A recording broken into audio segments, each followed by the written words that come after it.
partenariat ce soir, Grappe et Constituante nous propose un regard sur une analyse de, un débat autour ou une autopsie peut-être de notre démocratie. Dans 5 semaines, le 25 mai prochain en Belgique, seront en effet organisées les élections régionales, fédérales et européennes. Les citoyens seront appelés à désigner, au travers de leur vote, les futurs élus censés, au cours des prochaines années, porter et défendre l'avenir de chacun des citoyens de ce pays. Depuis à peu près 2 siècles, c'est comme cela que ça se passe. Le jour des élections est le seul moment dans la vie politique de notre pays où le citoyen est invité, voire obligé, de se manifester. Non pour donner un avis ou livrer une analyse sur les questions qui le concernent, mais seulement pour donner sa voix, et puis être réduit au silence et à l'obéissance. Réduits ainsi à l'état des lecteurs, nous sommes de plus en plus nombreux à ressentir et à observer le fossé toujours plus grand qui s'installe entre la sphère politique et la réalité citoyenne, fossé dans lequel s'enlisent et disparaissent les idéaux démocratiques qui devraient constituer le socle de base de notre organisation sociale. Dépit, dégoût, désintérêt sont au tournant. On compte de plus en plus d'abstention le jour des élections. Et pourtant, l'activité politique de ces dernières années a été très intense. Les événements et les traités se sont bousculés, mais en silence, ou presque. Quelques bastions citoyens restent vigilants et tentent de décrypter au travers d'une information tronquée les véritables desseins d'une classe politique bientôt privée de tout pouvoir. L'enjeu est important, le défi presque colossal. Derrière nos instances officielles, d'autres institutions non élues sont à la manœuvre. Mais qui oserait, sous peine d'être étiqueté populiste, mettre en cause la légitimité de la Commission européenne ou critiquer l'existence du mécanisme européen de stabilité?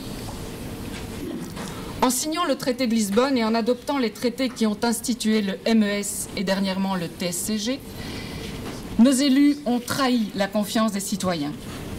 Ils ont bradé leur pouvoir en cédant notre souveraineté à des institutions privées internationales.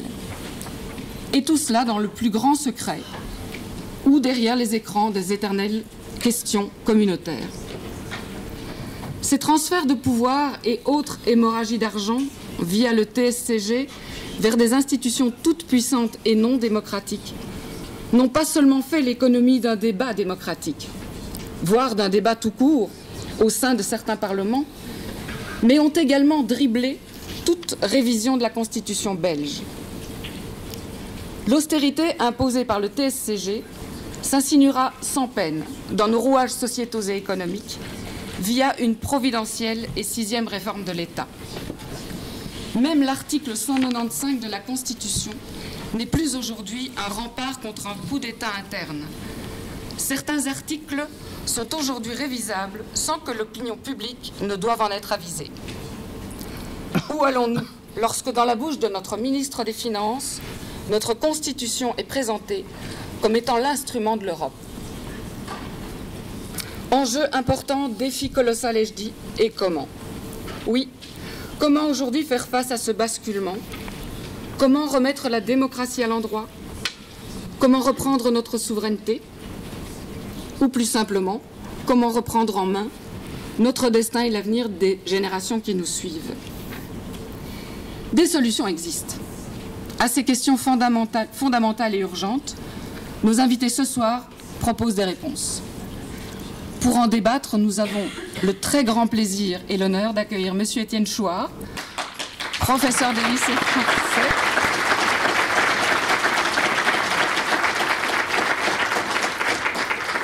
ainsi que M. David Van Rijkbroek,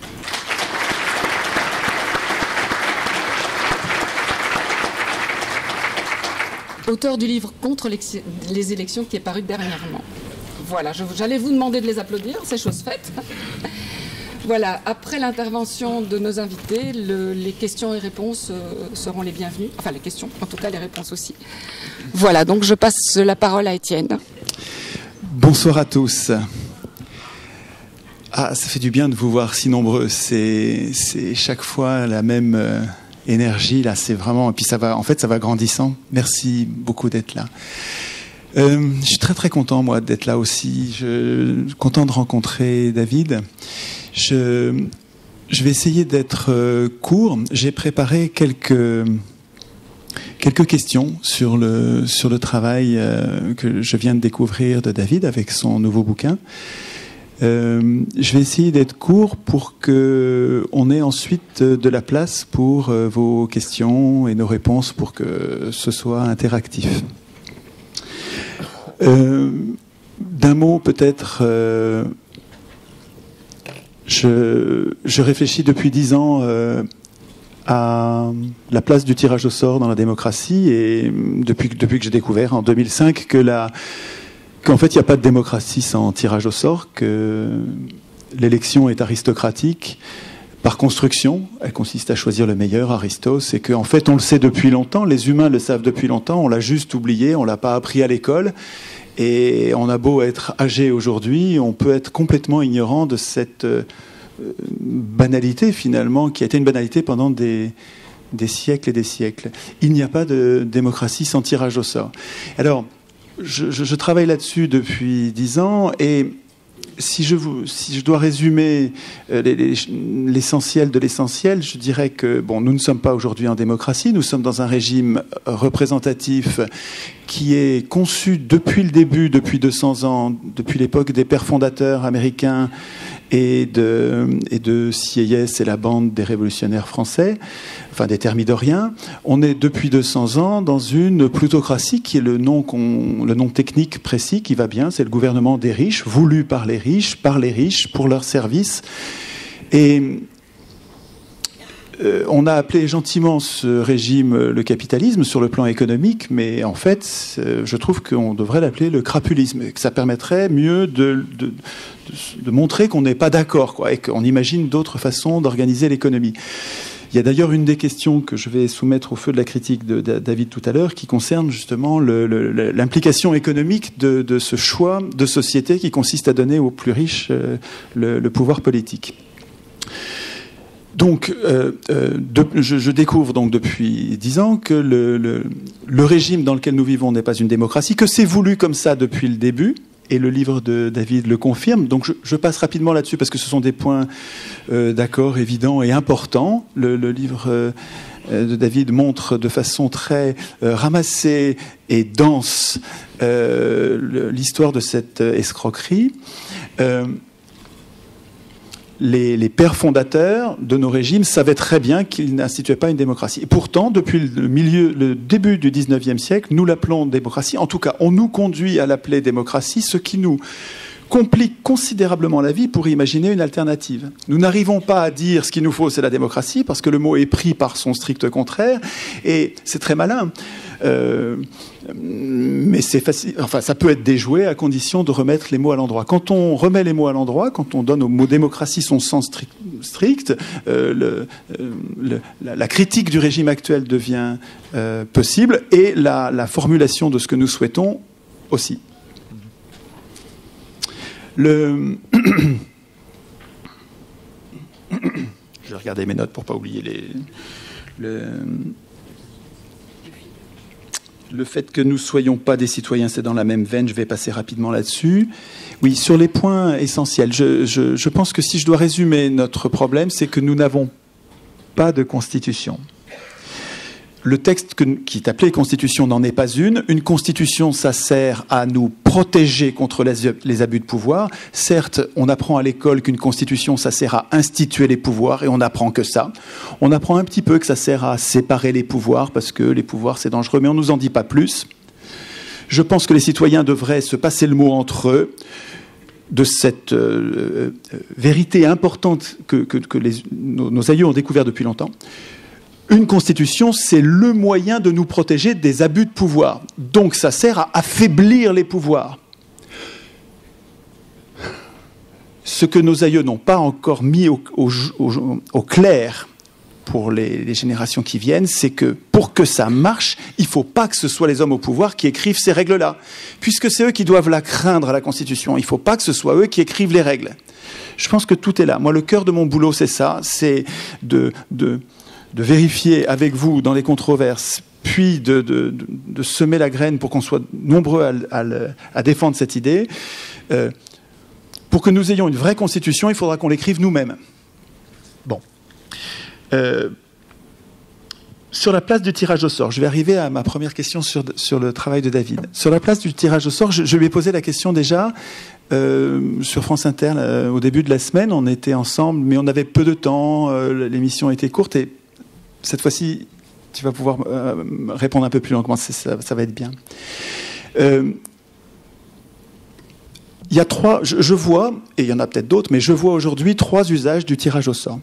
Des usages qu'il faut mettre au clair entre nous de façon à éviter les malentendus. Parce qu'on peut très bien être contre un usage du tirage au sort et pour les 2 autres usages ou pour un autre usage. On n'est pas obligé d'être pour en bloc ou contre en bloc le tirage au sort.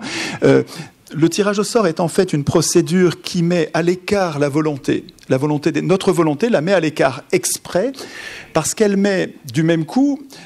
Elle retire des prises aux escrocs. Un escroc, c'est par définition un trompeur. C'est quelqu'un qui est un champion pour tromper la volonté. Donc nous croyons que nous allons améliorer notre sort avec notre volonté. Et en fait, s'il y a un escroc dans le chemin, il va nous tromper. C'est parce qu'il y avait une prise. Avec le tirage au sort, comme on retire la volonté dans la prise de décision, on retire aussi la prise aux escrocs. Du même coup, le tirage au sort est une espèce d'antidote contre les voleurs de pouvoir, contre les voleurs, contre les menteurs, contre... Et alors, après ça, il faut qu'on décide entre nous quelle dose on en met, quelle dose de tirage au sort on insuffle dans nos institutions. Alors, premier usage fondamental, à mon avis majeur du tirage au sort, celui des chambres de contrôle. Puisqu'une constitution, ça sert à limiter les pouvoirs, on va avoir besoin d'organes de contrôle. Le tirage au sort, ça marche pratiquement toujours avec des chambres. Hein, c'est collégial. On ne tire pas au sort une personne. C'est rare. Hein, la plupart du temps, pour se protéger d'un des défauts du tirage au sort, on ne tire pas une personne, mais plusieurs, ce qui corrige un défaut substantiel du tirage au sort. Et donc, le défaut disparaît. Et donc, les organes de contrôle devraient être des chambres. Tous les pouvoirs devraient avoir peur de quelque chose. Tous les pouvoirs devraient avoir peur de quelque chose, et ça va être à nous d'écrire ça. C'est-à-dire qu'à chaque fois qu'on va instituer un pouvoir, il faudra qu'on pense à instituer non seulement le pouvoir, mais aussi son contrôle. Et ça pourrait être tout simplement une chambre de contrôle tirée au sort. Par exemple, le gouvernement serait menacé par, surveillé par et potentiellement puni par une chambre de citoyens tirée au sort. Autre exemple, les juges pourraient être surveillés et contrôlés et éventuellement punis par des chambres tirées au sort de citoyens. Les médias, les journalistes pourraient être surveillés par, contrôlés par, éventuellement punis par des chambres de citoyens tirées au sort. Les banques pourraient être, je prends les 5 pouvoirs, hein, les 3 pouvoirs de Montesquieu, hein, législatif, exécutif, judiciaire, plus les deux pouvoirs modernes que nous devrions instituer, parce que Montesquieu ne pouvait pas y penser, mais ils sont plus dangereux encore que le Parlement. Hein. Ce sont les médias, la télé et la banque. Mais ces pouvoirs-là devraient, si nous les instituions nous, hein, ça n'arrivera que si nous en occupons nous-mêmes. Hein. Mais si nous les instituions, nous prévoirions des chambres tirées au sort. Premier usage. Donc là, en général, les gens percutent vite, comprennent vite et on est d'accord. Pour l'instant, je n'ai pas vécu de désaccord là-dessus. Tout le monde tombe d'accord, donc je passe vite là-dessus. Deuxième usage, alors là, qui peut faire l'objet de discussion, tu en parles dans ton bouquin, le tirage au sort de l'organe législatif, du corps législatif.